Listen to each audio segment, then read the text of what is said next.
Another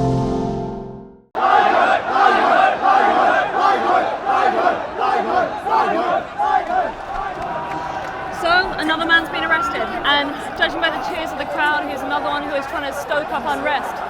It does largely seem like a crowd. That's determined not to be violent, and any person who is suspected of causing violence is given this kind of treatment. We're in Mong Kok subway station, where there have been serious clashes today between Occupy protesters and some really quite violent anti-Occupy elements. This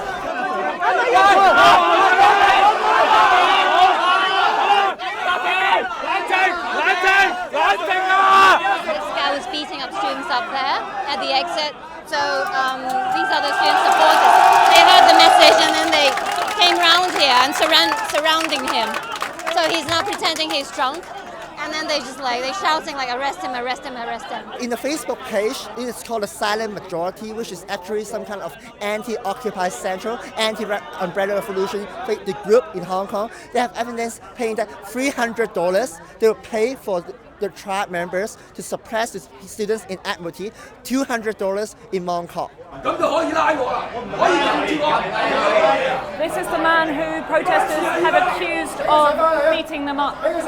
He's now saying that he's an innocent citizen, he's a good citizen. Why are you arresting me? Somebody said he received 300 money, so somebody invited her to speak for occupying Central.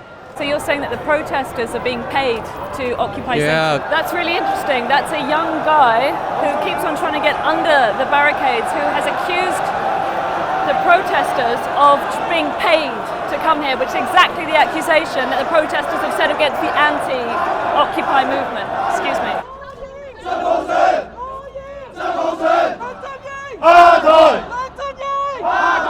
I'm sure they are triad members. As you know that they're wearing masks to attack the students, so incite our people with conscience to protect them. Yes. Okay.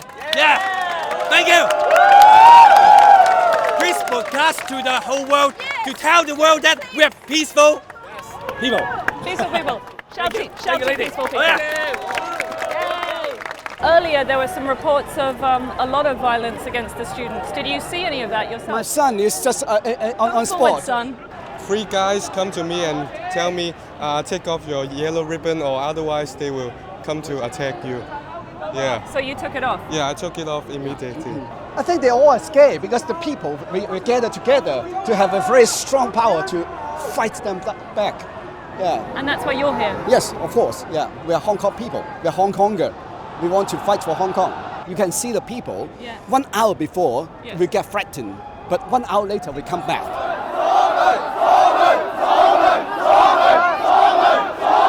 They are supporting the government, but they are use the violence to beat the student, and the police just stand aside and do nothing. The police does not do anything, does not arrest that criminal. So that we. But I've seen the police actually take a couple of people away. I've seen them do it. Yeah, but sometimes they seem to arrest them, but will release them immediately. So it seems that the crowd is largely determined to stop any violence before it spreads. But regardless, it's the violence that's dominating the agenda.